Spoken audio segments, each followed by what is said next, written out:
Hola, buen día. ¿Cómo están?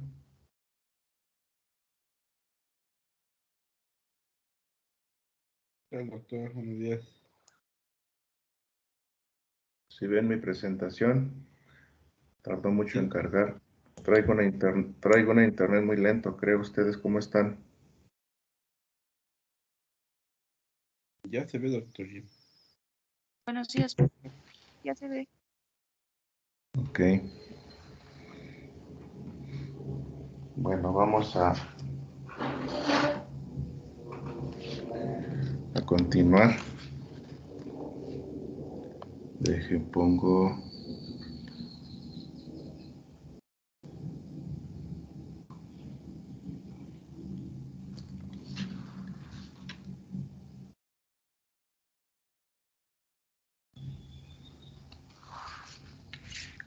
Listo. Bien, pues nos habíamos quedado en esta diapositiva. Estamos viendo lo del proceso de muestreo para mandar una muestra al laboratorio. En estos programas, para iniciar con con la fórmula de fertilización o sacar la fórmula de fertilización, que va a ser la base para los programas de fertirriego, les mencionaba que el análisis que deben hacer o pedir en laboratorio es el análisis de fertilidad, donde sobre todo se van a evaluar pues la fertilidad física y la fertilidad química.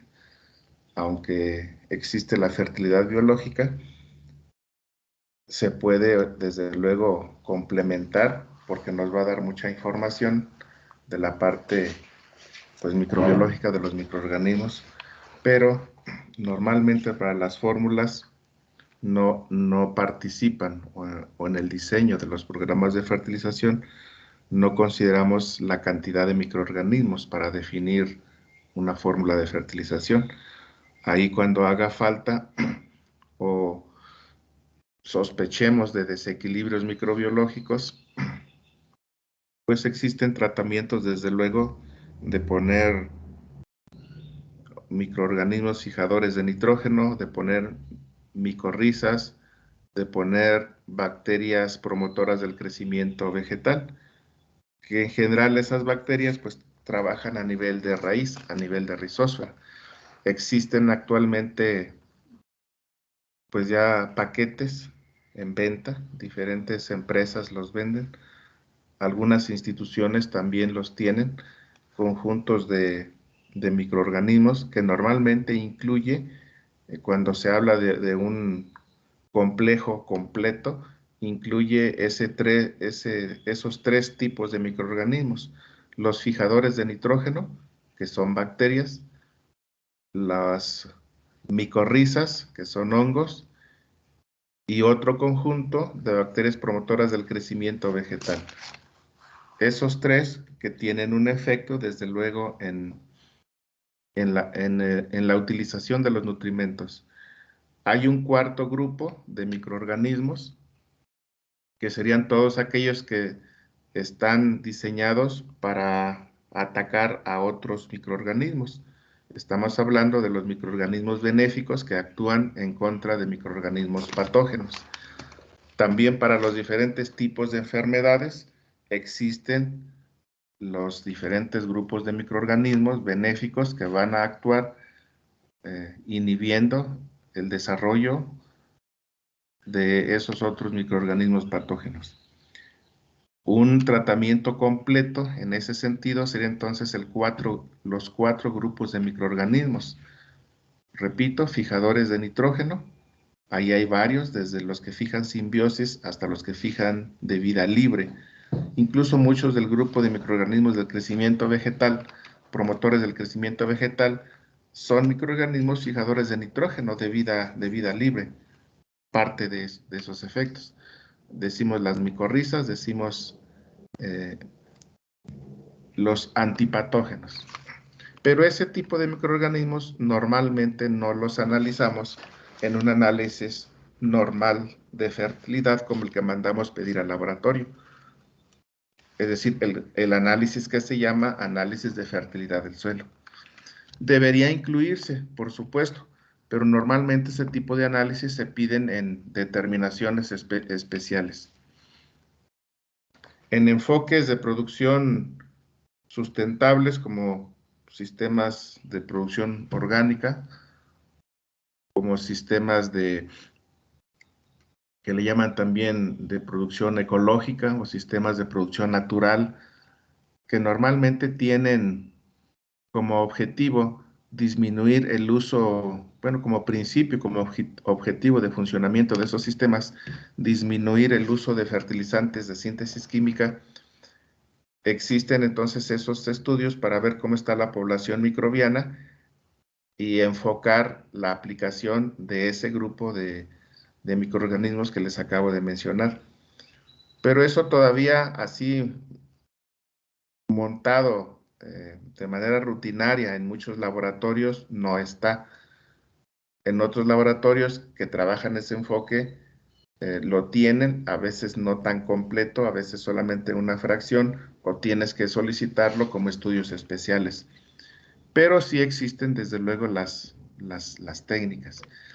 Ahora, en esa parte, más que luego hacer análisis, lo que ya está montado como una estrategia de incorporar todo el grupo de microorganismos para manejar la fertilidad biológica, pues es aplicar un producto que los incluya a todos.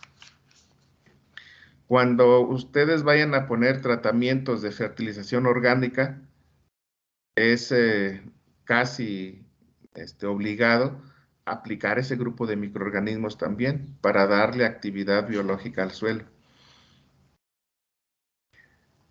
Porque aplicar solamente microorganismos sin darles la base orgánica, pues no le estamos generando en el suelo las condiciones para que todos esos microorganismos trabajen. Ahora, también cuando ustedes aplican estiércoles o en general abonos orgánicos y sobre todo cuando aplican compostas, vermicompostas, esa parte ya lleva toda esa carga de microorganismos. Entonces, aunque no apliquen productos diseñados con ese fin, el hecho de aplicar ciertos abonos orgánicos ya lleva la carga microbiológica. Y por ejemplo, cuando se habla de compostas vermicompostas, pues ese es uno de los atributos que normalmente se manejan positivos, desde luego, que van a mejorar en el suelo toda esa actividad. No requerimos o no es necesario aplicar esos productos comerciales también que se venden como paquetes de tratamiento de microorganismos. Ese enfoque o ese manejo está generalizándose cada vez más también. Entonces, esa parte microbiológica la vamos a dejar. En su momento se tocaría o se aplicaría considerando esa información, esos detalles que les estoy dando. De aquí en adelante, ahorita nos vamos a enfocar al análisis de fertilidad físico y químico. Cuando hablamos del análisis físico, aquí está en este cuadro, las diferentes propiedades físicas que hay que analizar. Textura, densidad aparente y la curva de retención de humedad. Esos tres normalmente son parte obligada de un análisis de fertilidad del suelo. Digamos que son los tres parámetros físicos que son parte o deben ir como parte del paquete cuando decimos análisis de fertilidad. Repito, textura, densidad aparente. Textura y densidad aparente influyen de manera importante en el cálculo de dosis de fertilización. Y la capacidad de retención de humedad, sobre todo cuando tenemos fertirriego, también es obligado. Incluso en la capacidad de retención de humedad podemos sacar no solamente los dos puntos que conocemos como constantes de humedad, que es capacidad de campo y PMP.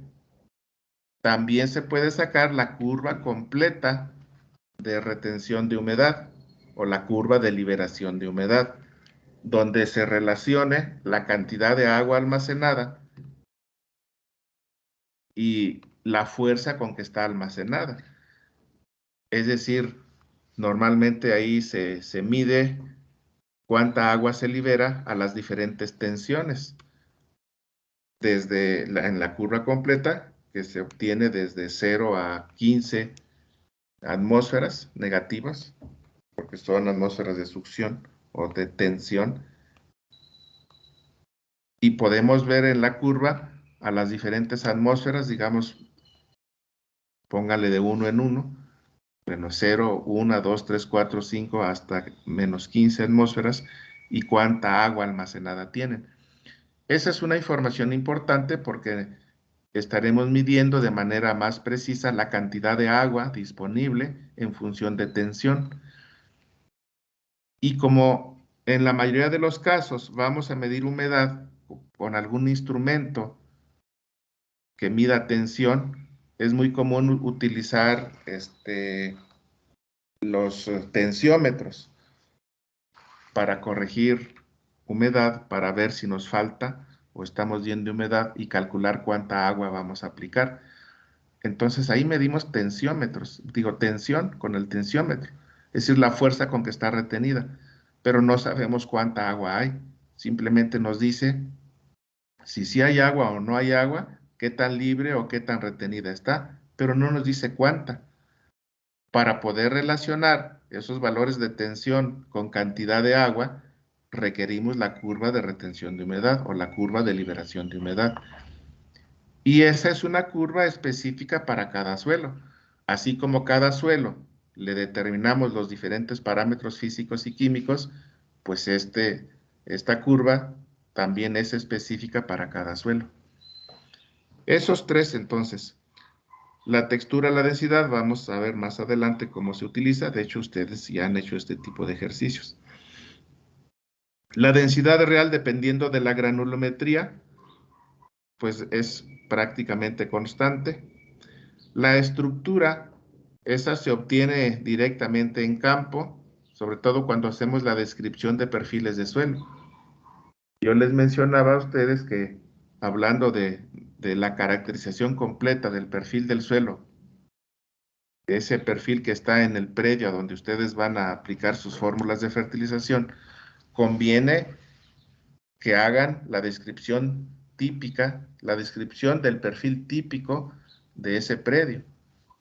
Y ahí uno de los parámetros o una de las propiedades que se mide, que se obtiene en campo directamente, es la estructura. También se pueden hacer pruebas de compactación del suelo, pero eso ya se hace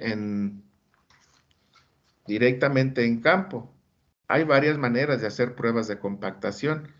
De hecho, la compactación del suelo y otra propiedad que se mide como velocidad de infiltración, que se mide directamente en campo, estas dos propiedades están muy relacionadas. Ustedes en el curso de física de suelos, bueno, no sé si lo llevaron, sí, ¿verdad? Todavía lo alcanzaron a tomar antes de la pandemia. Normalmente en el curso de física de suelos se hace una práctica en campo para medir la velocidad de infiltración, que es el método del doble cilindro. ¿Se acuerdan?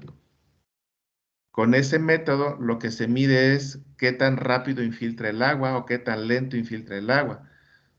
Desde luego la velocidad de infiltración de agua en el suelo pues tiene que ver con la condición física de ese suelo, con la permeabilidad del suelo. Una manera de medir permeabilidad es medir qué tan rápido infiltra el agua. Recuerden que la permeabilidad como propiedad mide la capacidad que tiene un suelo de ser atravesado por un flujo de agua o de aire. Planteado en el sentido contrario, podríamos decir que la permeabilidad mide también la resistencia que tiene un suelo a ser atravesado por agua o por aire. Esa es la permeabilidad. Y una manera de medir permeabilidad al agua, pues es calcular la velocidad de infiltración, que se hace directamente en campo.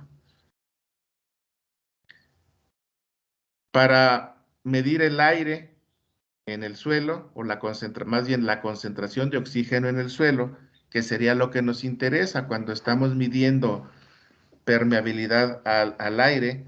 Lo que nos interesa ahí es la concentración de oxígeno, entre otros gases. También nos interesa que no vaya a haber exceso de CO2.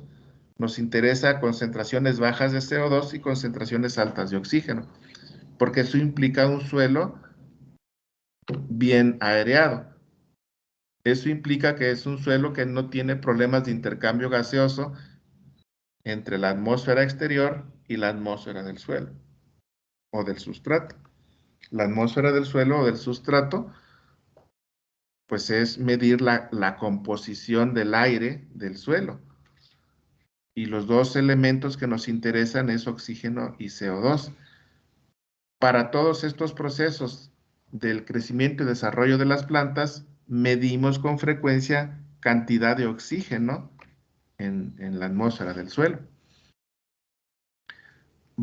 Podemos decir entonces que un suelo físicamente no tiene problemas de permeabilidad de agua y de aire cuando el agua infiltre o permea a través de él de manera fácil.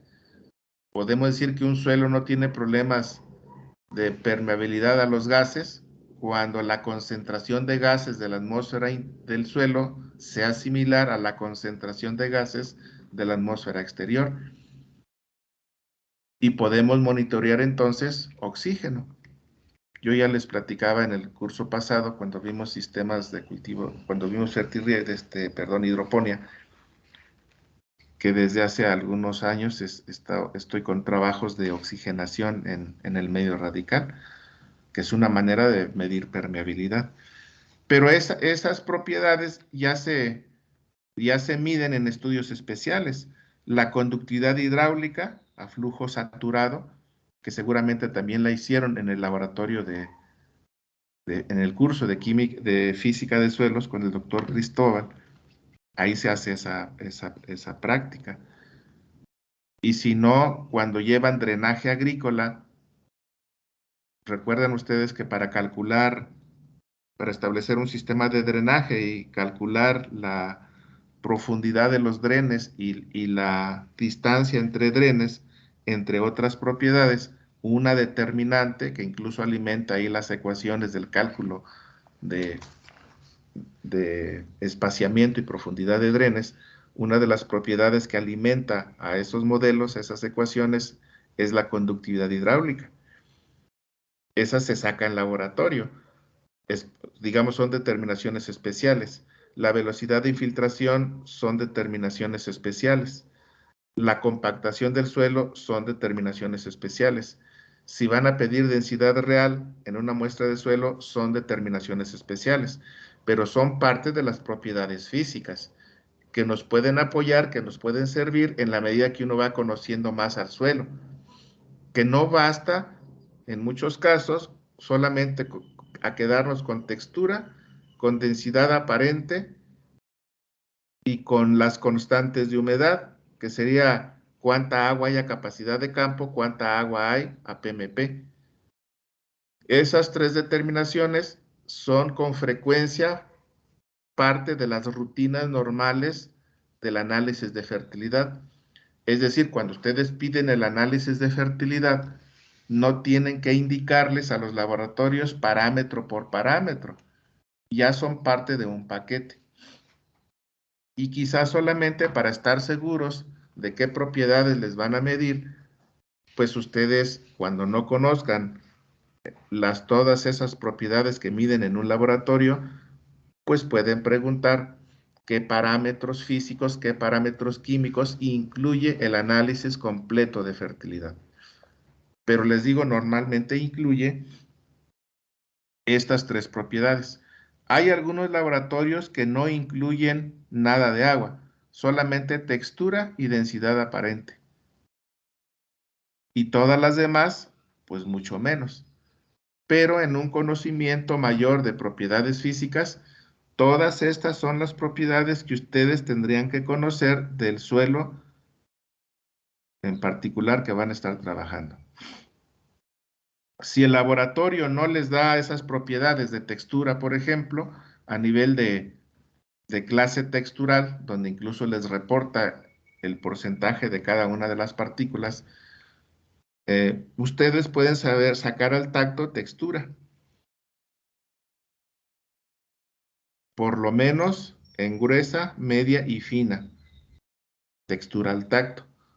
Podríamos decir que cualquier agrónomo a nivel de campo debe sacar textura a estos niveles.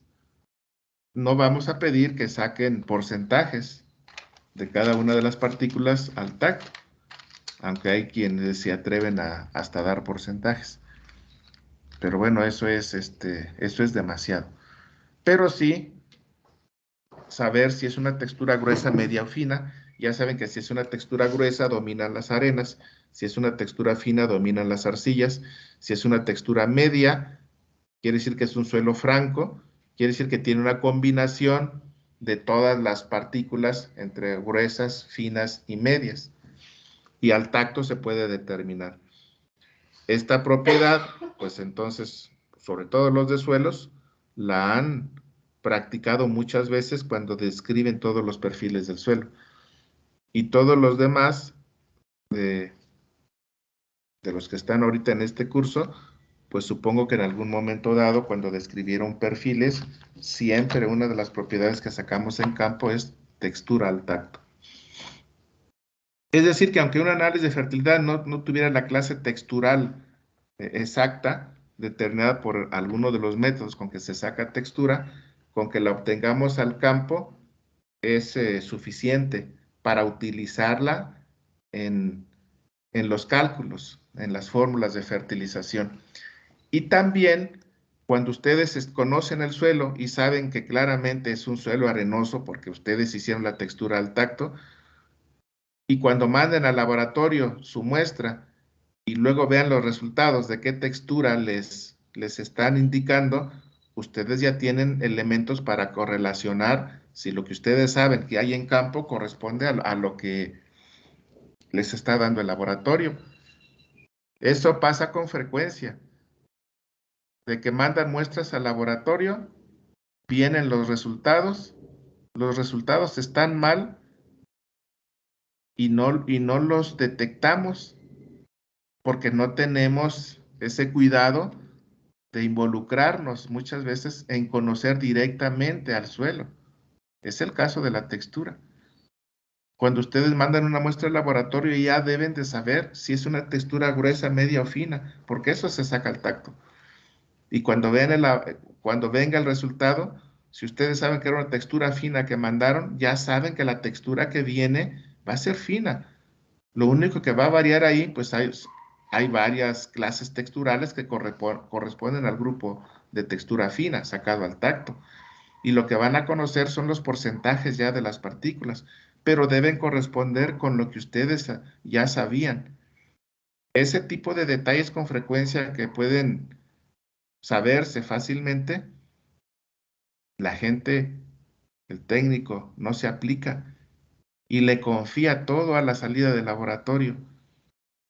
Como recomendación, como tip, no le confíen todos los datos que vengan de un análisis de algún laboratorio.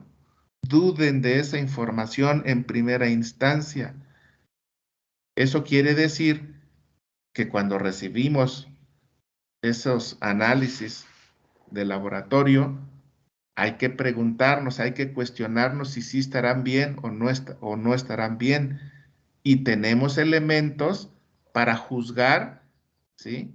Una vez que conozcamos toda la información, tenemos elementos para, después de hacer un análisis de todos esos datos que nos da la muestra, decir, sí, confiable este laboratorio.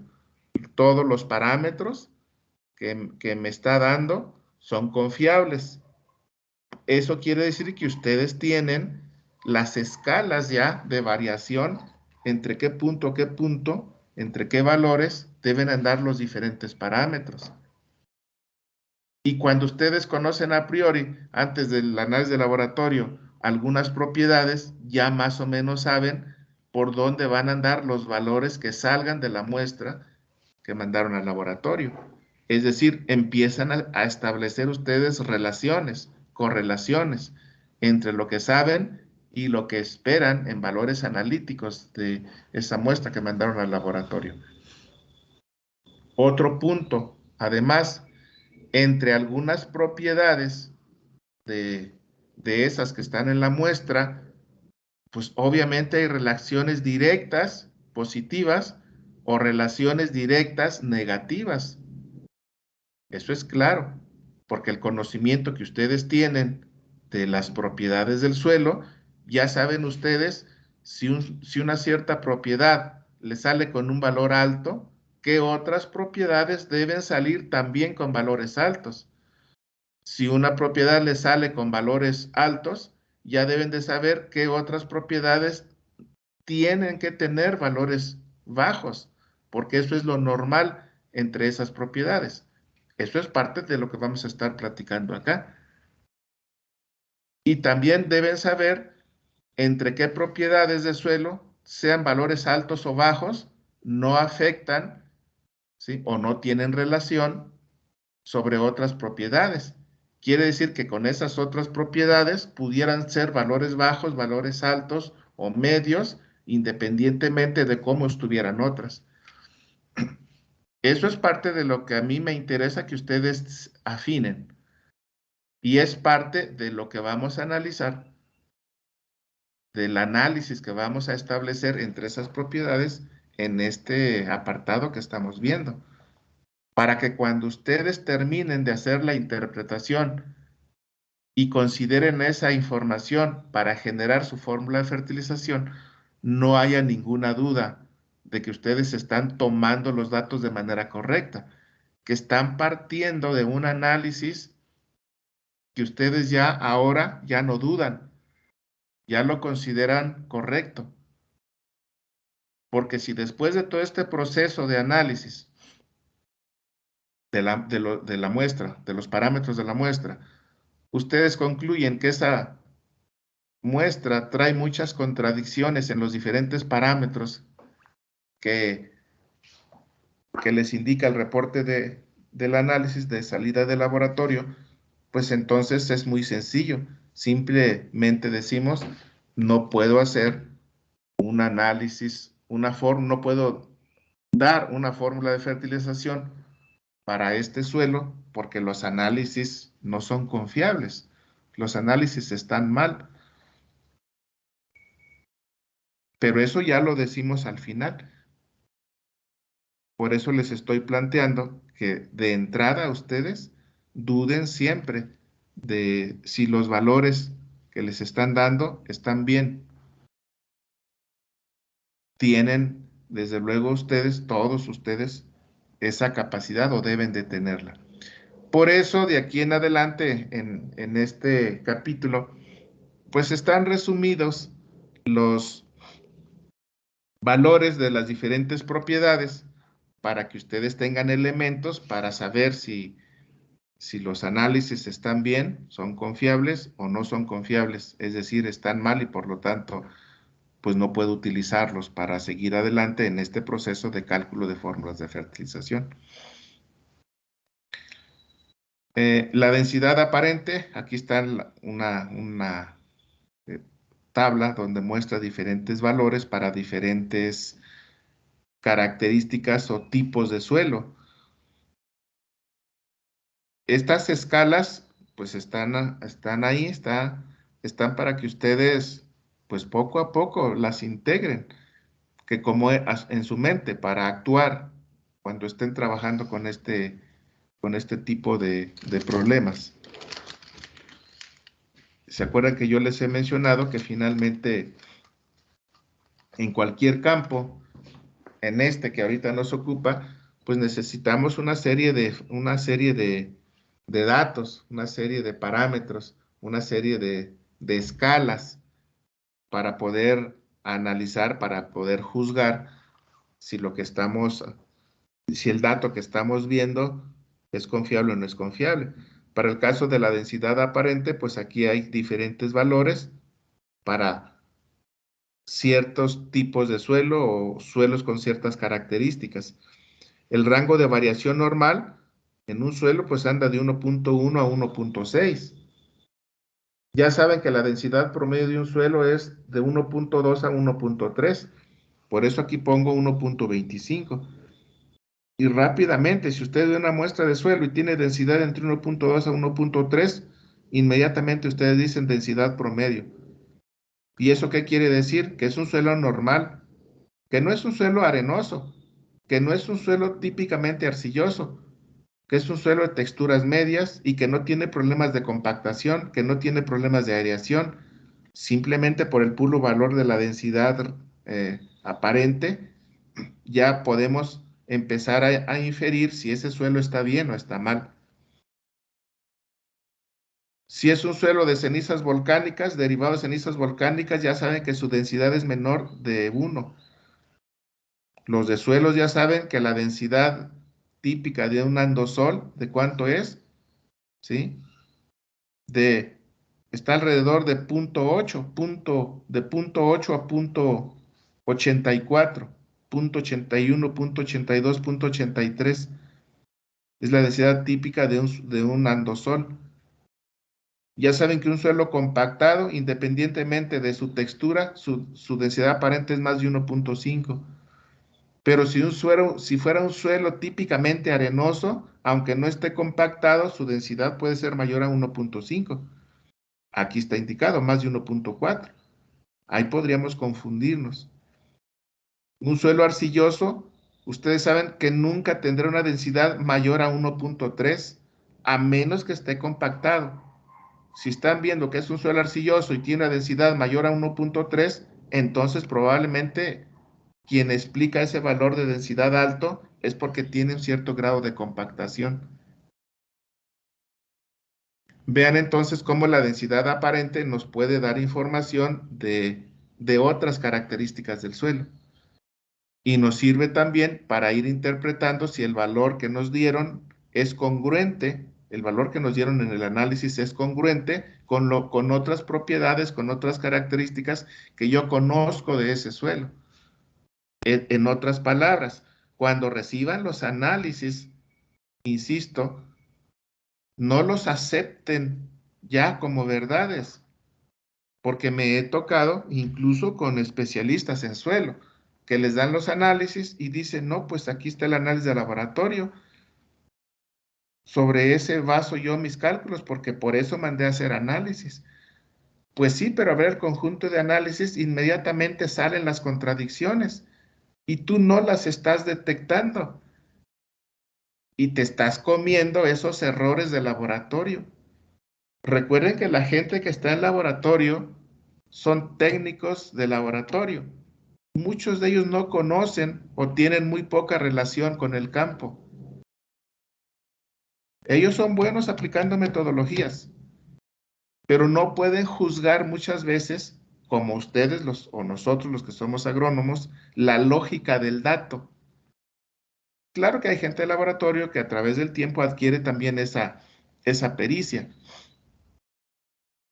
pero no, en realidad la interpretación que es relacionar un parámetro, el valor de un parámetro con diferentes características del suelo con otras propiedades, eso les toca a ustedes.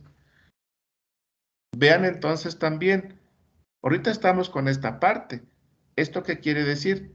Que cuando lleguemos al final de definir la fórmula de fertilización, los programas de nutrición, esos tienen toda una base para llegar a hacerlos. Y que la base inicia desde la interpretación correcta de las propiedades como lo estamos haciendo aquí. Para la densidad real, ya saben ustedes la diferencia entre densidades, ¿no? Real y aparente. Cuando vimos propiedades de los sustratos, que es más o menos la misma información, ahí discutimos esta parte. Rescato esta parte acá en suelos para que no lo vayan a olvidar.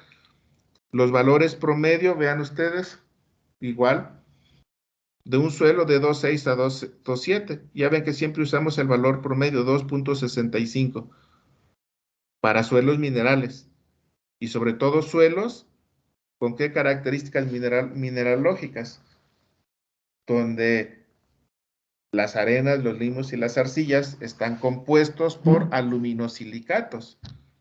Para esas características de suelo son el 2.65. Si fueran suelos calcáreos que dominan carbonatos de calcio o carbonatos de magnesio, su densidad real es 2.4.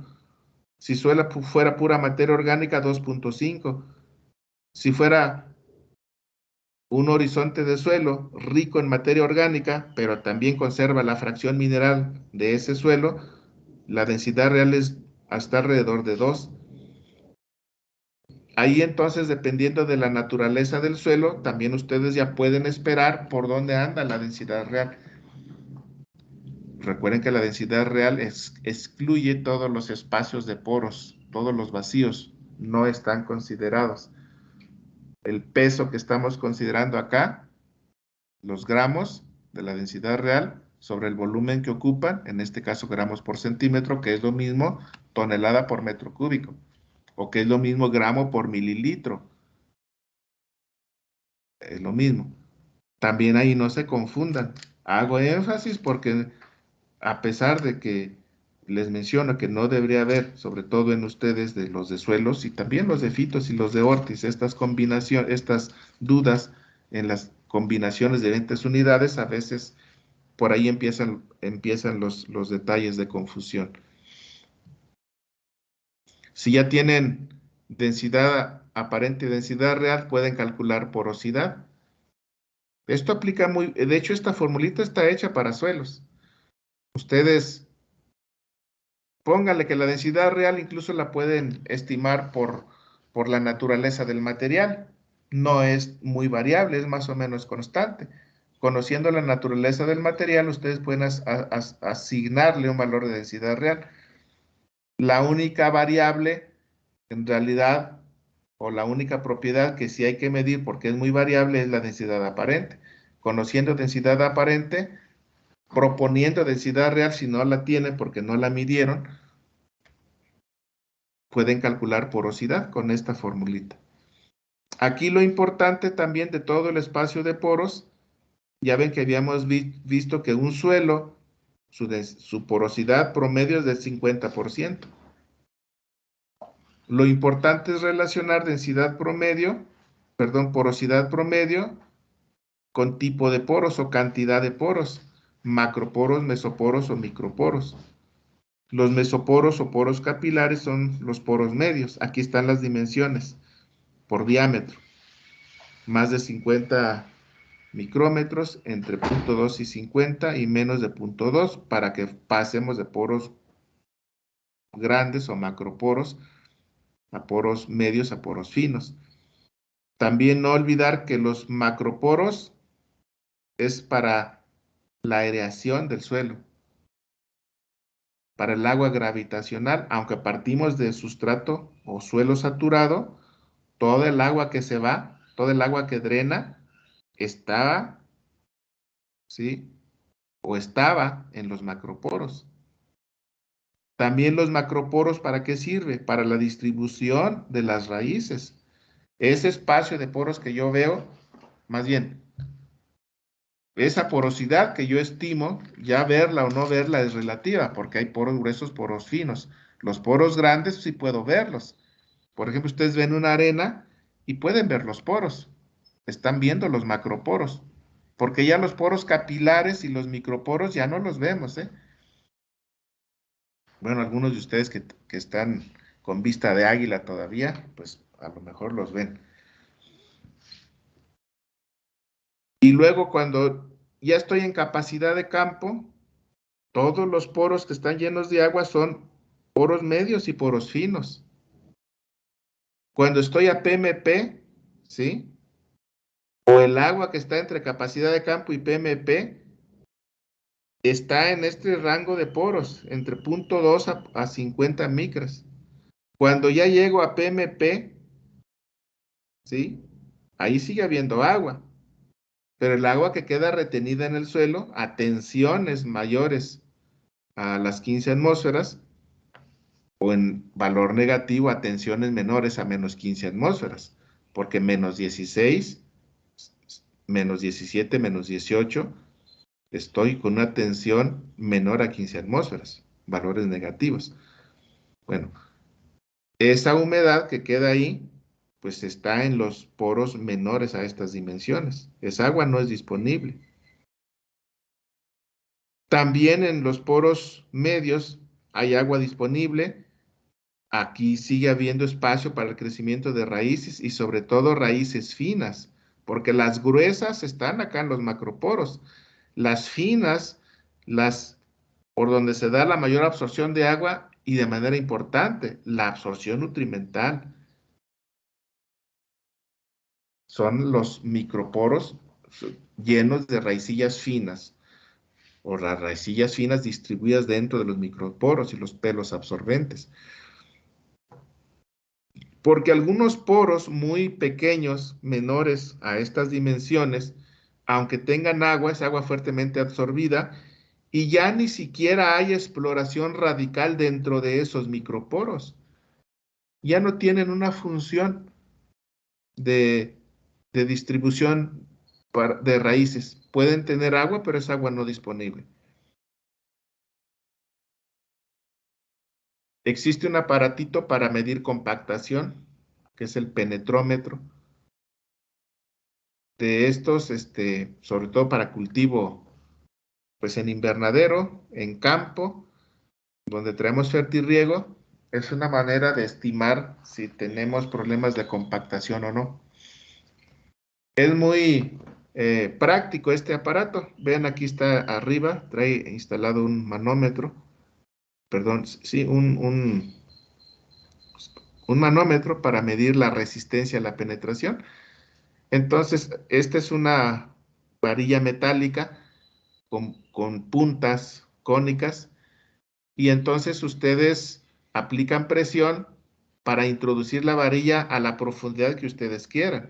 Pueden medir compactación dentro de los primeros 5, 10, 15, 20, 25, 30 centímetros y van midiendo la resistencia a la penetración que se les va a marcar aquí en el manómetro.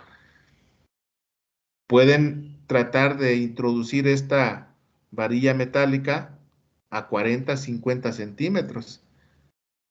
Y ahí van a ver la resistencia a la penetración que se marca aquí en la carátula de este manómetro. Y es muy sencillo ahí, ya de manera práctica. Si la carátula marca, ¿sí? En la carátula se marca esta aguja en la zona verde, quiere decir que es un suelo que no trae problemas de compactación. Si ya les marcara en la zona amarilla, es un suelo ahí que está entre ya problemas y no muchos problemas. Si ya claramente la aguja se va a la zona roja, es un suelo con problemas de compactación. Obviamente es relativa ahí la escala, porque eso va a depender mucho de las plantas. De manera promedio, en términos ya de presión medidas en libras por pulgada cuadrada, abajo de 200 psi no hay problemas de compactación. Arriba de 200 hay problemas de compactación. Esta escala, con estos valores, está hecha para predecir el desarrollo radical. Eso significa que en un suelo que ustedes traen a fertirriego y en la primer capa de suelos, 0 a 30, ahí dependiendo de cada suelo, si medimos con el penetrómetro resistencia a la penetración y nos da valores abajo de 200 psi, quiere decir que es un suelo que no va a tener problemas para la distribución radical. Porque fíjense, con frecuencia, cuando asumimos, más bien cuando aplicamos las fórmulas de fertilización, asumimos pues que ya le estamos dando a ese suelo lo que le hace falta, que ya la planta debe responder positivamente, que ya no le hacen falta nutrimentos, que por lo tanto la planta deberá expresar el potencial de producción que tiene. Después de todo, ya le pusimos la fórmula perfecta. Y esa fórmula perfecta que estamos poniendo, pues la defendemos y decimos que viene de una interpretación de análisis de suelo, donde están todos los parámetros ahí analizados, que hicimos una interpretación correcta, que hicimos cálculos correctos y que ya está la fórmula ahí en el suelo, que por lo tanto ya le estamos dando condiciones para que esa planta exprese su potencial. Y nada que responde. Y la planta no responde. Y entonces regresamos y decimos, no, pues algo está mal ahí de esos análisis, están mal hechos. O decimos, los interpretaste mal, hiciste cálculos mal. Y empezamos a buscar una serie de explicaciones del por qué no estamos viendo respuestas. Y es posible que la respuesta, aun cuando la fórmula estaba bien, los análisis estaban bien, todo bien, pues no está respondiendo por problemas físicos del suelo. Con frecuencia en áreas cultivadas, esos problemas físicos pues tienen que ver o los detectamos simplemente con pruebas de resistencia a la penetración. Es muy sencillo el análisis que hay que hacer. Los nutrimentos están ahí en el suelo. ¿Qué es lo que falta para realmente ver la respuesta? Asegurar un crecimiento radical en todo ese volumen del suelo para que esas raíces vayan por esos nutrimentos que ahí están. Porque aunque ahí estén, si las raíces no las pongo en contacto con todo ese volumen de exploración que estoy considerando, que estoy asumiendo que va a haber raíces, si no logro eso, pues es obvio que no va a haber respuesta a estos programas de fertilización por un problema, por un impedimento físico de crecimiento radical en toda esa zona. Por lo tanto, no va a haber absorción nutrimental por un problema físico, no un problema químico. Por eso este tipo de pruebitas son muy útiles y existen ahí los equipos. La curva que les decía, esta parte la van a tratar más con el doctor Prado cuando vean la parte del diseño de la cantidad de agua y de cuánta agua reponer en cada intervalo de riego, en un programa de riego que ustedes traigan, que puede variar de 4 o 5 riegos al día. Obviamente son pulsos de riego, ¿no? O un riego diario, o un riego cada 2 días, cada 3 días. Eso puede tener una variación tremenda ya cuando se hable de que vamos a aplicar el riego y cuando se hable de hacer cálculos de cuánta agua y cuántos riegos y cuántos tiempos de riego ahí en la programación, en los cabezales. Como les decía, uno de los parámetros importantes es la curva de liberación de humedad o la curva de retención de humedad. Aquí es la parte que yo les decía. Miren en la escala del eje X, bar o atmósfera, es lo mismo, valores negativos. Aquí está 15 PMP, ¿sí? Y capacidad de campo, pues a 0.3 bar o atmósferas, valores negativos. Aquí están 3 curvas para un arcilloso, un suelo de textura franca y un suelo arenoso. Y la cantidad de agua disponible, ¿sí? Aquí la cantidad de agua disponible está de 0 a 100. 100 es el punto de máxima capacidad de agua disponible. En términos porcentuales, uno debe saber entonces cuánta agua tienes en cada momento o punto de tu curva ahí en función de la tensión o fuerza de retención con que el agua está almacenada ahí en el suelo. Por ejemplo, aquí, vean ustedes, 4 atmósferas, valores negativos. Para un suelo arenoso, ¿cuánta agua puede ser? Un 20%. Pero para un suelo arcilloso, vean ustedes cuánto puede ser, 50%. Nada que ver un 50 con un 20 en cantidad de agua. Sin embargo, la tensión o la fuerza es la misma. ¿Se acuerdan que les mencionaba que en campo, sobre todo cuando metemos tensiómetros, que es una de las tecnologías más usadas para monitorear agua, medimos tensión? Este valor lo vamos a ver con los tensiómetros. ¿Pero cuánta agua? No sabemos. ¿Qué necesitamos para saber? Conocer su curva de liberación de ese suelo. Esta curva es la que hay que hacer o mandar a hacer. La gran ventaja de estas curvas es que es una curva muy estable. No cambia tan fácilmente a través del tiempo. Es decir, ustedes mandan a hacer una curva como estas al laboratorio y les dura muchos años. ¿Cómo variaría esa curva? Cuando ustedes cambien la textura. ¿Cuándo variaría esa curva? Cuando cambien contenido de materia orgánica, porque la curva de retención de humedad o la capacidad de retención de humedad en un suelo, ¿de qué depende? ¿De qué dos propiedades depende del suelo? De propiedades físicas como la textura y de contenido de materia orgánica. ¿Qué tan fácil modifican textura en un suelo? Yo les aseguro, en mi caso, yo hace 30 años que llegué a Chapingo, imagínense. La textura de los suelos de Chapingo de hace 30 años a la textura de los suelos de hoy, si yo les preguntara, ¿qué tan diferente crees que es la textura de los suelos de Chapingo de hace 30 años que yo llegué a Chapingo y de hoy, 30 años después? ¿Qué tan variable podría ser? Pues es la misma textura, prácticamente no ha cambiado. ¿Y la materia orgánica qué tanto ha cambiado? Yo les aseguro que ha cambiado también muy poco, que hace 30 años estaba en 2% y hoy a lo mejor está en 1.8 o en 2, 2.1, 2.2, sigue siendo la misma cantidad de materia orgánica. A menos que hayamos puesto en algún predio un programa de fertilización orgánica, que ustedes hayan diseñado ese suelo, por ejemplo, con 2%, que quisieran llevarlo al ideal al 5%, y que para llevarlo al ideal se metieron en un programa de fertilización orgánica, de abonadura orgánica, a unos 10 años, metiendo entre 20 y 25 toneladas por hectárea por año de materia orgánica. Al cabo de 10 años, con un programa así, ustedes van a pasar fácilmente de 2 a 5% de materia orgánica.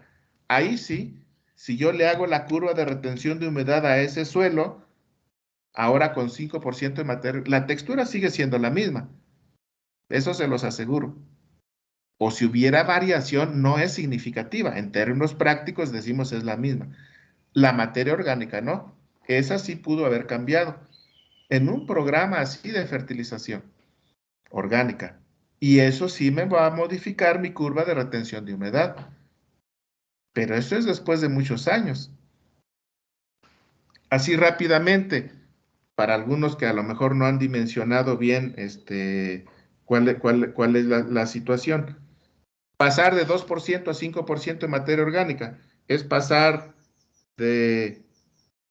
es incrementar un 3%, ¿no? De materia orgánica, pasar de 2 a 5. Incrementar 3%. Rápidamente, ¿cuánto pesa la capa arable? Y es modificarla en la capa arable. Digamos, en los primeros 30 centímetros de suelo. A ver, saquen calculadora. No sé si ya se los había dicho, creo que sí, pero es igual que en el curso pasado. En muchos de estos aspectos vamos a hacer cálculos. Entonces saquen su calculadora, ahí actívenla ahí en su teléfono. A ver, Griselda, ¿ya activaste tu calculadora? Griselda, Esmeralda, Griselda Santiago, ¿tienes tu calculadora activada?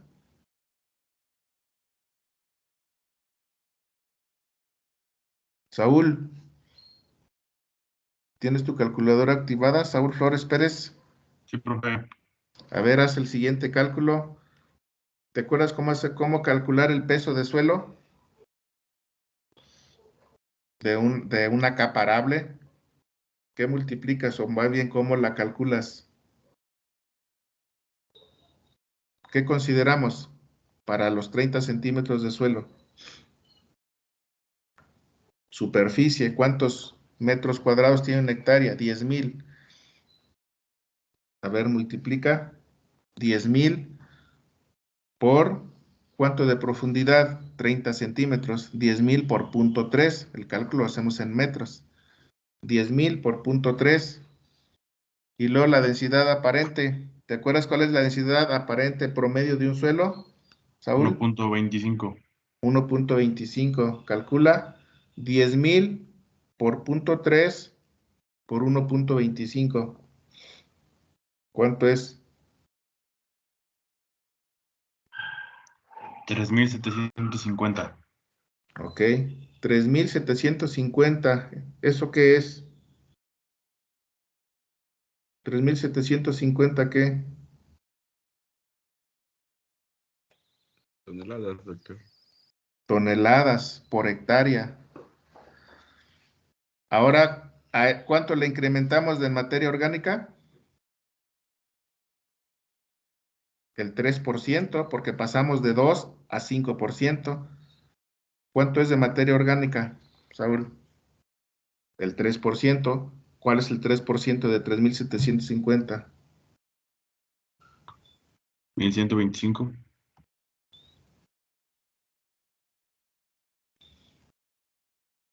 ¿Ese qué porcentaje es? El 3%. El 3%. El 3% de 3,750, otra vez, dame el valor. ¿Qué Son valor? 112.5. 112.5. Qué bueno que dieron el primer dato. Es muy sencillo. Siempre que hagan cálculos, no pierdan la lógica del cálculo, la lógica del valor. El primero, no sé si escuché mal, me dieron más de 1,000, 3,750, y me das un valor de más de 1,000. Eso es muy alto para hacer un valor del 3%, ¿no?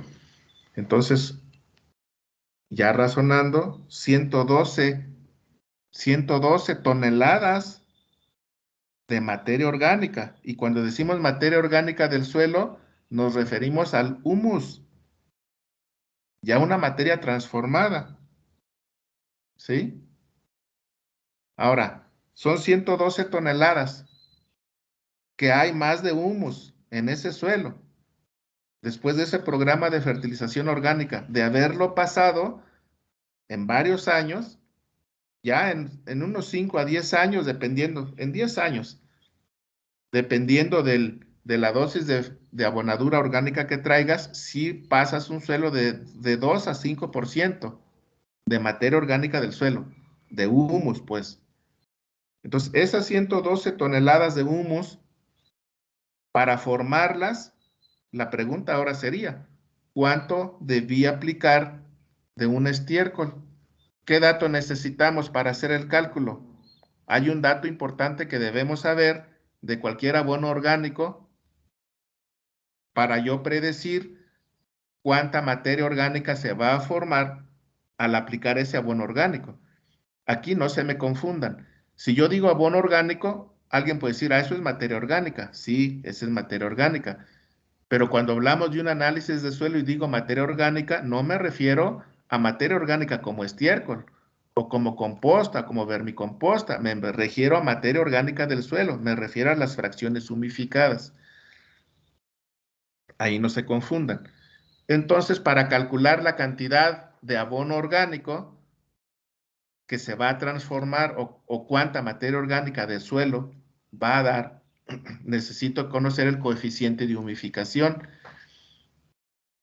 Una composta, esto viene también por ahí en tablas. Más adelante creo que vamos a ver una. Una composta, el coeficiente de humificación, ¿de cuánto es? ¿Se acuerdan? Gracias, Saúl, por el cálculo. Ahora sí, Griselda. El coeficiente de humificación, o tú, Joel Santiago. Sí, profe. Ah, ya está, ya te activaste, Griselda. ¿Te acuerdas el coeficiente de humificación? ¿En qué consiste el coeficiente de humificación? En pocas palabras, ¿qué es el coeficiente de humificación? ¿O qué medimos cuando decimos, cuando yo digo, el coeficiente de humificación de una composta es del 50%, en escala 0 a 100? O cuando yo digo, el coeficiente de humificación de una composta es de 0.5, ahí estoy hablando seguramente en una escala 0 a 1. 0.5 o 50% es lo mismo. porque 0.5 va a escala 0 a 1, 50% escala 0 a 100. Una composta, normalmente le aplicamos un coeficiente de humidificación del 50%. ¿Eso qué te dice, Joel Santiago? Si yo te digo que el coeficiente de humidificación de una composta es del 50%.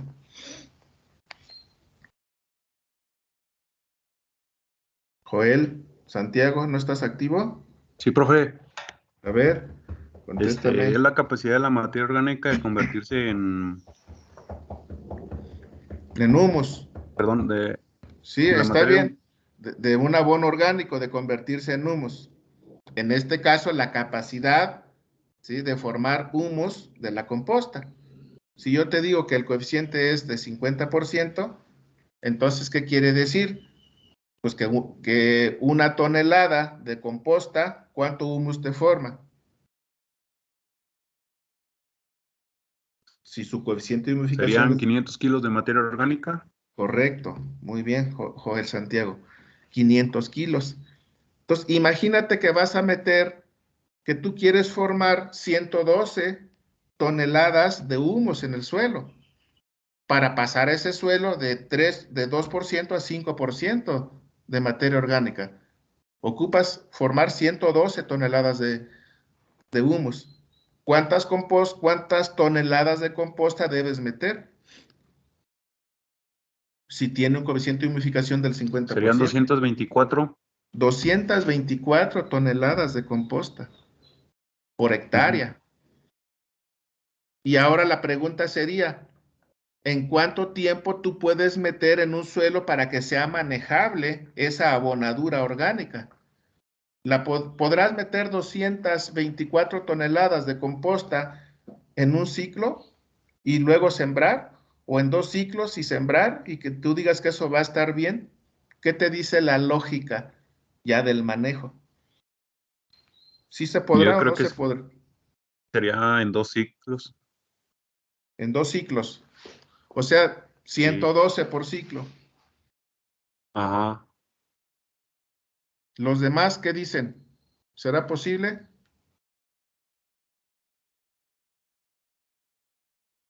Segovia, Pérez, Yasmín. Es muy caro, y pues en la parte técnica es muy complicado igual conseguir tanto.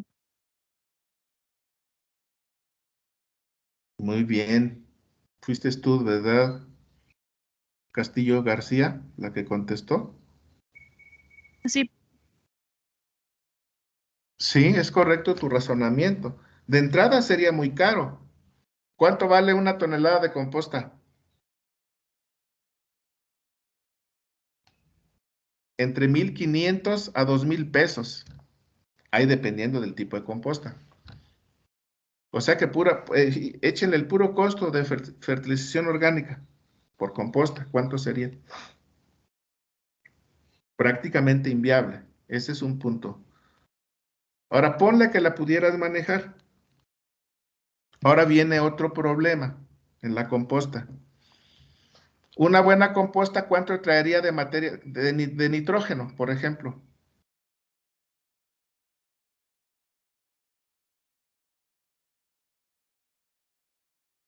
Edith, Concepción, ¿cuánto trae de nitrógeno una composta? Sí, profe. ¿Eh? No recuerdo, profe. No recuerdas, pero más o menos, ¿cuánto crees? O sea, yo sé, el valor no lo sabrías, pero lo que estoy preguntando es si tienen idea.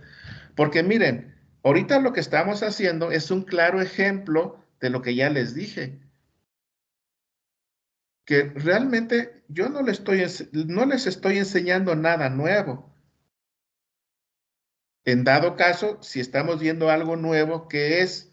Estamos viendo un ejercicio de cómo debemos integrar mucha información para resolver un problema que tenemos aquí de fertilidad, para hacer un diagnóstico, para ver cómo va a estar la fertilización, para ver cuál es la base de mi generación de mis programas de nutrición.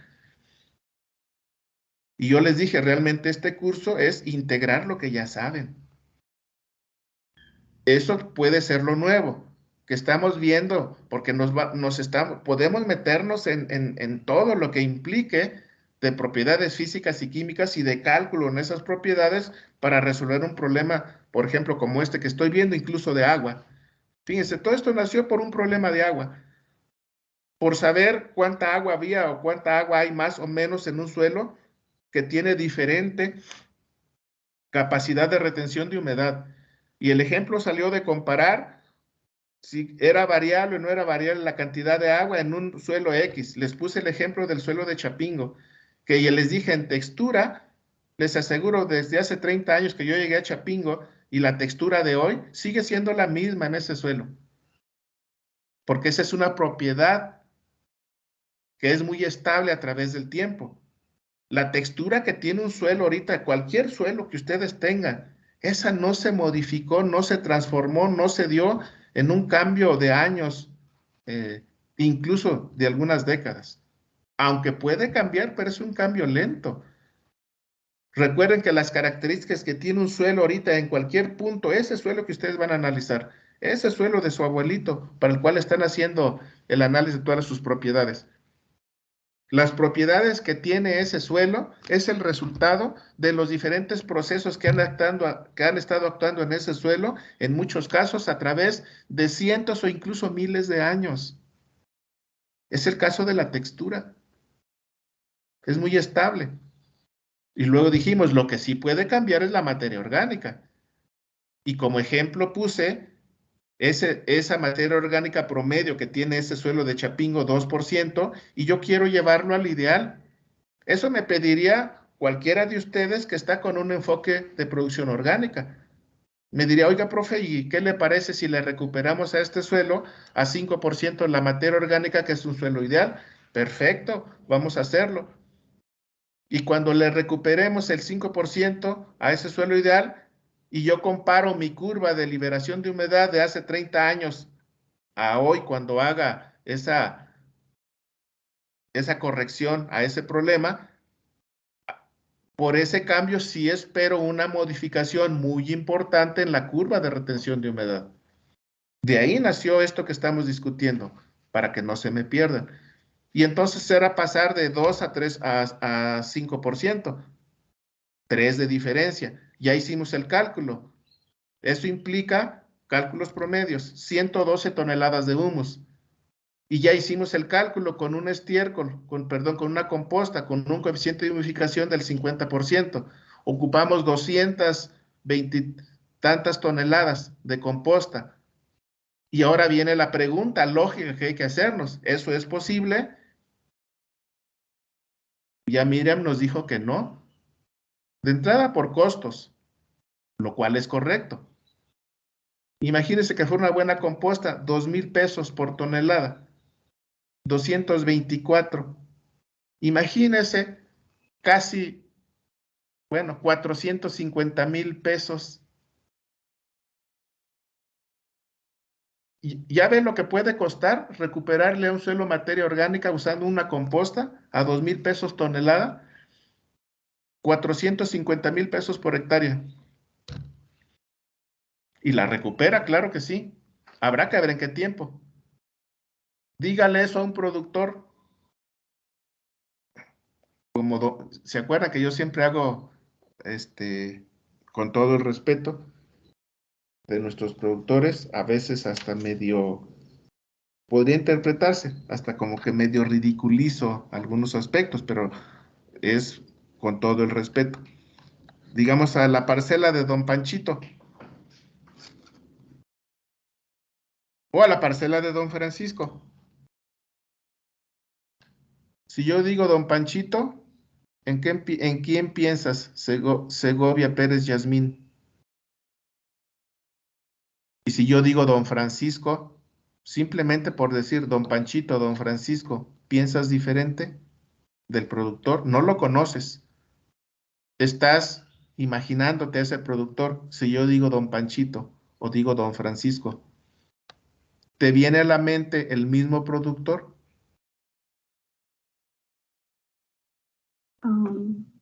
¿Eh? Pues sí, profesor, solamente que el trato sería diferente. Ok. Bueno, eso depende de cada Hablarle quien. de diferente Para, manera hace diferente la cercanía. puede ser, claro que sí. Pero para otras personas, si yo digo Don Panchito, podría pensar un productor sencillo, humilde, un campesino típico de nuestro México. Si yo digo Don Francisco, para otra persona esto podría ser un productor empresarial que hasta tiene maquinaria y tiene fertirriego y tiene todo. No es Don Panchito, es Don Francisco. Que también puede ser lo que tú decías. Bueno, ¿a qué iba con esto? Que entonces vean, ya cambia el contexto de la factibilidad de la práctica de corrección de materia orgánica de ese suelo que voy a hacer. Simplemente por costo. A lo mejor don Francisco dice, va, tengo el dinero y quiero recuperar mi suelo en 1, 2 o 3 ciclos. ¿Qué diría don Francisco, don Panchito? No, pues ¿cuándo? Mi suelo va a seguir así para siempre. De hecho, ese es el problema que tenemos en el fondo. Fíjense, todo este problema que estamos discutiendo que puede ser técnico, ¿sí? Resolverlo en el fondo implica un problema socioeconómico, un problema social. Y por eso no hemos resuelto muchos de los problemas fuertes que tenemos en México, en nuestra agricultura. Porque dejan de ser problemas técnicos meramente. Son problemas sociales muchas veces, lo que no permite resolver los problemas técnicos. Que en el caso de materia orgánica se combinan. Ahorita ya estoy dando elementos del por qué con estos costos puede ser un problema. El otro, la misma disponibilidad, que es bueno ahorita el análisis. Este problema que estoy planteando ahorita y que podría ser humedad y que nos fuimos a materia orgánica, es el problema de la agricultura nacional. Suelos pobres en materia orgánica, 2% o menos, y llevarlos al ideal, 5% o más, póngale 5, el perfecto, el ideal, implica recuperarles 3% de humus del suelo. Ya vemos lo que implica para una hectárea. Ahora yo les hago la pregunta, ¿podríamos plantear un esquema a nivel nacional de recuperar el problema de la fertilidad del suelo con todo lo que implica? Hasta, desde luego, con consecuencias en la humedad, que fue como nació lo que estamos discutiendo. ¿Podría ser viable esa solución? Obviamente no lo es. Además de costos, por un problema de cantidad de materia, de compostas. Ahorita lo estamos tomando como ejemplo, como compostas. Podemos ver otras posibilidades. No es práctico, es inviable. Ahora, eso por ese lado. Ahora vean desde el punto de vista de lo que implica el manejo. Yo le preguntaba ¿a quién fue? No recuerdo a quién, de ustedes, a Edith creo, que cuánto tenía de nitrógeno, una buena composta. ¿Alguien de ustedes sabe cuánto debe tener de nitrógeno una buena composta? Para decir que es una composta adecuada, porque si voy a meter si voy a meter una composta, ¿sí? Mala, desde el punto de vista nutrimental, pues sabes qué, mejor ni la metas, vas a generar más broncas de las que vas a corregir. Entonces, si ya voy a meter una composta, esa composta, ¿qué tiene que ser? Pues una composta adecuada en todas sus propiedades. Y ahorita simplemente nitrógeno, porque puede ser un elemento crítico. Y entonces la pregunta es, ¿y cuánto tiene de nitrógeno una composta promedio que yo diga es adecuada? ¿Alguien dijo por ahí 5%? ¿Quién da más? ¿Quién da menos? Como 2%. 30%. Como Un 2%. 30%, 5%, 30%, 2%.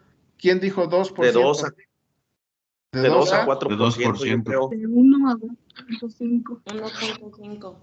De 2 a 4%. 1.5. ¿Ya ven cómo está la información? Ya aquí van valores desde 1.5 hasta 30%. Entonces, cuando tenemos un problema de este tipo y empezamos a razonar las cosas, se trata de eso. de meternos en toda la información y en todo lo que implica usar estos materiales. Ahorita por el nitrógeno, los valores normales de una composta, ¿sí? Podrían dar de 1.5 a 2.5%. 2% está muy bien una composta ya. 1.5 es lo mínimo que debe tener. Si ya una composta tiene menos de 1.5, es una composta mala por el lado del nitrógeno. Habrá que ver cómo está en otras propiedades. Pero por nitrógeno ya no pasó la prueba, con menos de 1.5. Una composta con más de 2.5 puede haberla, pero va a ser más difícil. Si fuera una composta hecha de gallinazas, 3, 4, 5, 6% está bien. Pero esos valores de 30% nunca los van a encontrar. Es más, imagínense, es un abono orgánico. 30% de nitrógeno, ¿de dónde? Apenas que fuera nitrato de amonio, trae 33% de nitrógeno. Sulfato de amonio, que ya es un químico, 20.5% de nitrógeno. Urea, 46%. 30% para pensar en una composta, ¿de dónde? No es posible. Eso no es posible. Nuevamente, ¿a qué voy ahora con toda esta información que ustedes me están dando y con este rango de variación en simplemente nitrógeno? Los que pensaron o que traen el dato, porque ahorita no se trata de pensar, ahorita bueno, están pensando desde luego, pero no vamos a resolver el problema pensando y decir una propuesta, yo pienso que tanto. No, no es cuestión de pensar ya, es cuestión de recordar el dato, la escala que ya traes de cuánto debe ser un buen nivel de nitrógeno en una composta. Entonces póngale 2%. 2% de nitrógeno. Está bien para una composta. Ahora imagínese que va a meter 224, ¿sí? toneladas de composta por hectárea con 2%. ¿Cuánto nitrógeno es? ¿Cuánto es el 2%? Ahora de 224. Muy fácil. Son 2 kilos por cada 100. En una tonelada, ¿cuántos kilos de nitrógeno son? 20 kilos. 20 kilos por tonelada. Eso es lo mismo que 2%. ¿Cuántas toneladas? 224. Échele. No es cierto. Sí, 224 por 20. ¿Cuánto nitrógeno está metiendo? 4.480 kilos. 4.4 toneladas de nitrógeno. ¿Qué le parece ese dato de nitrógeno? Es nitrógeno total. Ahora, una composta. Del nitrógeno total, de ese 2%, ¿cuánto es nitrógeno disponible? Para que yo diga que es una buena composta. Porque ese 2%, la pregunta ¿es nitrógeno disponible? Es decir, ¿está ya en solución, listo para disolverse y actuar? ¿O es nitrógeno total? Adolfo Silva Brito. Maestro, ¿Es nitrógeno disponible o es nitrógeno total? sería el nitrógeno total. Es nitrógeno total. Pero de ese total hay algo ya disponible. ¿Cuánto crees que de ese nitrógeno total podría ser nitrógeno disponible en una buena composta?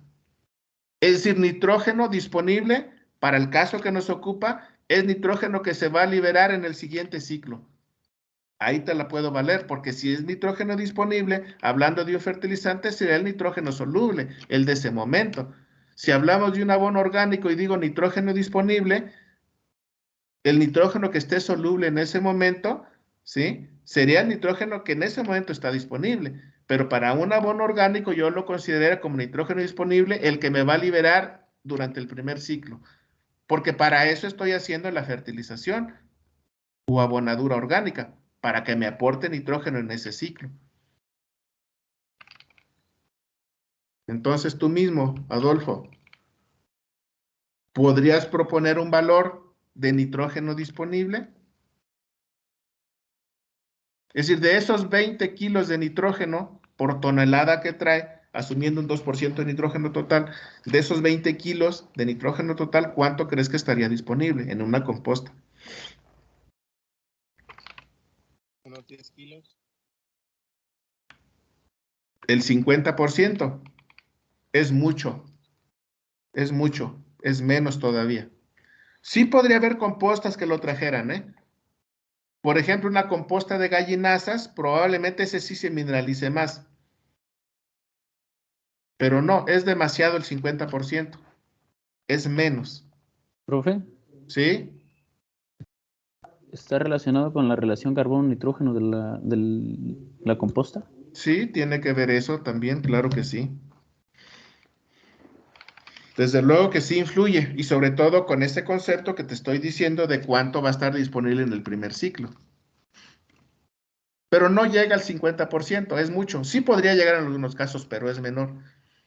Pero sí podría llegar a ser promedio un 30% del nitrógeno disponible. O sea, 6 kilos de 20. Entonces, considerando 20 por tonelada y con esa dosis, pues es obvio que estás metiendo un mundo de nitrógeno en una sola aplicación, de un solo golpe. Ponle que metieras menos, solamente no 20 kilos, sino 6. Multiplica 6 por 224 ahora. 6 por 224. ¿Cuánto vas a meter? 1.344 kilos de nitrógeno, ahora sí disponible. Te hago la siguiente pregunta. ¿Cómo crees que respondería la planta con 1.224 kilos de nitrógeno disponible? ¿Estaremos normal? ¿Le faltará? ¿Estás normal o estamos en exceso?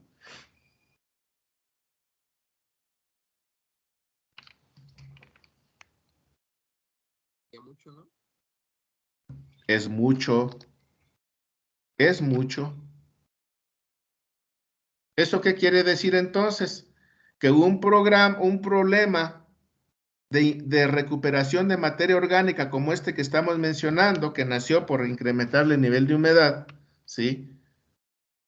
No podemos recuperarlo fácilmente. En este caso, este suelo pasarlo de 2 a 5%, porque implica meterle mucha materia orgánica. Vamos a caer en exceso de materia orgánica. Por lo tanto, un programa de fertilización orgánica lo tengo que plantear a varios años. Y obviamente, dependiendo del abono orgánico, implica hacer cálculos para ver cuáles podrían ser las dosis promedio a agregar. Pero eso ya también está más o menos estudiado, aunque puede afinarse desde luego todavía.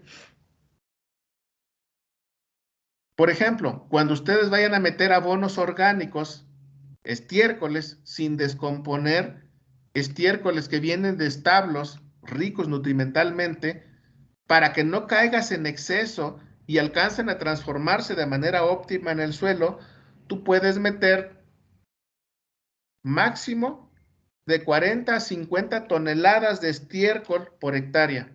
Si pones más de eso, vas a caer en exceso. Por eso las abonaduras orgánicas para estiércol promedio andan de 20 a 25 toneladas por hectárea, por ciclo. Y ya no vas a caer en excesos. Uno de los excesos importantes con que luego caemos es en los niveles nutrimentales que vas a meter. Porque si tú vas a meter una composta, no estás pensando en una composta pobre nutrimentalmente hablando. Estás pensando en cualquier abono orgánico, en un abono orgánico rico nutrimentalmente hablando. Porque para meter compostas pobres, pues mejor no metas nada. A veces generas más problemas que los que corriges. O los efectos positivos podrías notarlos después de cierto tiempo. Pero los ciclos inmediatos vas a tener muchos problemas. Y no se trata de hacer prácticas o enmendaduras, recuperar propiedades a los suelos haciendo prácticas de manejo que no nos permita inmediatamente incorporar esos terrenos al cultivo.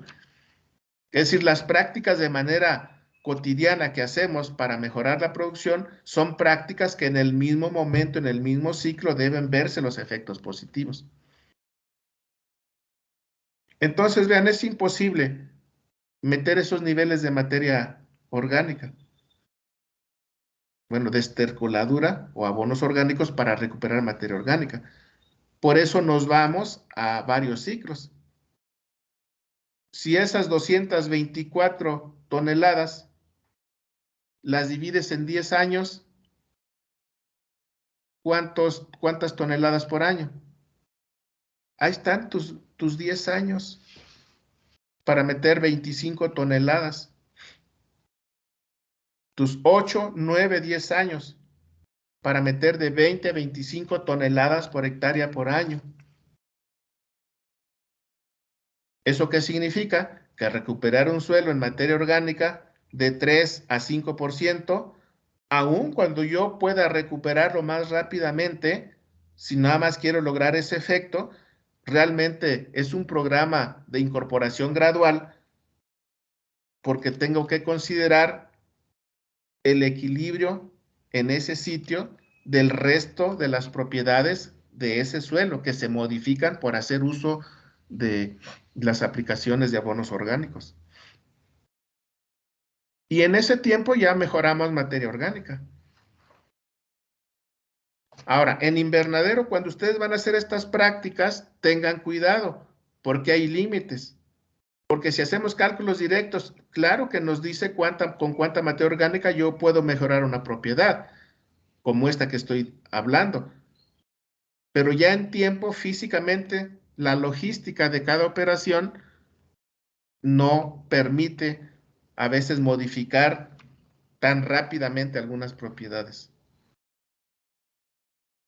Bueno, esto nació meramente como un ejemplo de lo que estábamos hablando, de lo que implica conocer la humedad en el suelo y que la humedad depende de la textura y de la materia orgánica. Y luego entonces, cuando ustedes hagan una curva de liberación de humedad, podrán darle aplicación a esa información dependiendo de cuánto modifican en el suelo propiedades que tengan que ver con la manifestación de la retención de humedad, como es el caso de texturas y materia orgánica. Fuera de eso, el resto de las labores o prácticas que hacemos modifican en muy poco la curva de retención de humedad. Eso significa que una curva de retención de humedad, si tú la haces, tiene aplicación por varios años. Y si hicieras prácticas importantes que modifiquen propiedades del suelo, como estas que estamos platicando, entonces puede ser que tú repitas tus curvas cada 5, cada 6, cada 8 años, sabiendo que vas a encontrar quizás variaciones. Si no, no hay problema. Otros parámetros es diferente.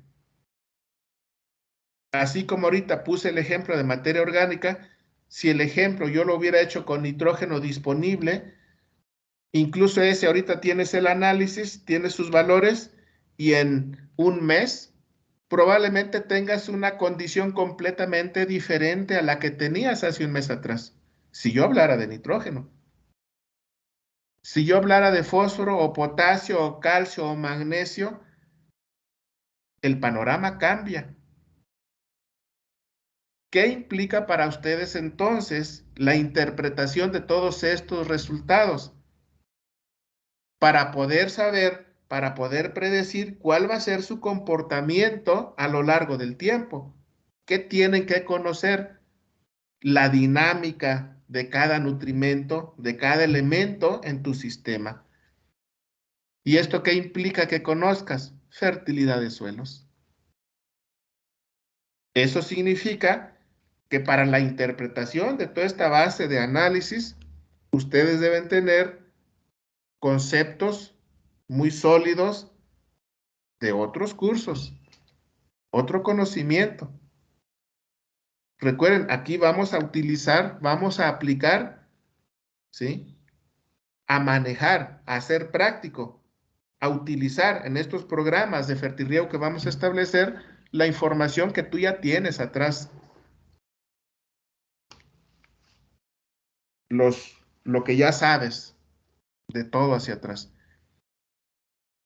Pero también, como pueden ver, pues yo estoy generando cierta explicación a los fenómenos para que vayan ampliando ustedes su base de conocimiento.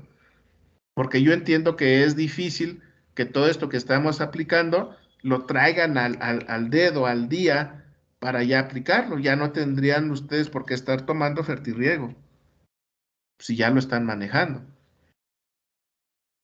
Entonces, de eso se trata, desde luego, parte de todo este curso. Aquí en esta curva de retención de humedad, que ya la habíamos visto en algún momento, vean acá la de suelo, hablando ya en kilopascales, esto es de 0 a 1500 kilopascales, que es lo mismo 0 a 1500 atmósferas, o bar. Cuando vamos a medir o monitorear allí con los tensiómetros para la programación del riego, realmente vamos a estar trabajando a tensiones muy bajas, de 0 a 15, de 0 a 60 kilopascales. Y en sustratos, pues es mucho menos, de 0 a 10, pero esta parte la vimos en el curso pasado. Ya estamos sobre el tiempo. Doctor, Sí. oiga, ¿qué probabilidad hay de que podamos hacer una demostración, una práctica de instalación de tensiómetros? Ah, sí hay probabilidad. De hecho, tengo tensiómetros. Pues ya ahora que nos activemos, bueno, ustedes los de posgrado ya pueden, ¿no? Los de licenciatura, ¿no? Pero ya casi. Sí, ahora que nos integremos, ahí tengo tensiómetros, ahí tengo todo para hacer la instalación. Incluso también aprovechamos para hacer la práctica de instalar los chupatubos. Hacemos los dos, porque también parte de los análisis acá los vamos a fundamentar en análisis de extracción de solución del suelo. Cuando hablamos de extracción de solución del suelo, lo hacemos con los chupatubos. Ahí podemos aprovechar para instalar ambos, los tensiómetros para medir humedad y los chupatubos para extraer solución. E incluso de esa solución, fíjense, esa práctica podemos irla a hacer a La Cerona. Allá tenemos suelo en fertirriego. Vamos, instalamos los tensiómetros, vamos e instalamos los chupatubos y luego vamos, tomamos muestras, nos traemos las muestras del chupatubos y le medimos algunos parámetros. pH, conductividad, determinamos nitrógeno. Ahorita estoy activando mi determinación con ion selectivo de un equipo que tengo. Ayer estaba revisando los sensores, los electrodos que tengo. Ya mandé cotizar algunos que me hacen falta, porque tengo nitratos, nitritos, formas amoniacales, potasio, calcio, cloro, sodio. En esa solución podemos, con los ion selectivo, podemos hacer determinaciones de esos parámetros, que es lo que normalmente se hace con esos equipos de pruebas rápidas en campo, para no mandar muestras al laboratorio, que pueden tardarnos algunos días, sino directamente ahí. Ahorita llego, instalo mis chupatubos, extraigo solución, para el día siguiente voy por mi solución, en ese momento, o los instalo por la mañana, por la tarde ya voy a extraer mi solución, en la tarde hago las determinaciones y en el riego del día de mañana ya estoy modificando no solamente agua, sino también concentración de nutrimentos ahí de lo que yo tenga en mis cabezales, en mi cabezal del riego, ¿no? En mis tanques concentrados ya puedo modificar. Esa práctica sí la podemos hacer, no solamente el tensiómetro, sino también con los chupatubos. Sí, estaría bien, doctor. Entonces nos ponemos de acuerdo. Sí. No, pues Gracias. esa, por lo menos yo creo que en un mes ya la podemos ir a hacer. para aprovechar que no solamente sea con ustedes, con los de posgrado, que también se integren los demás compañeros. Sí, doctor, gracias.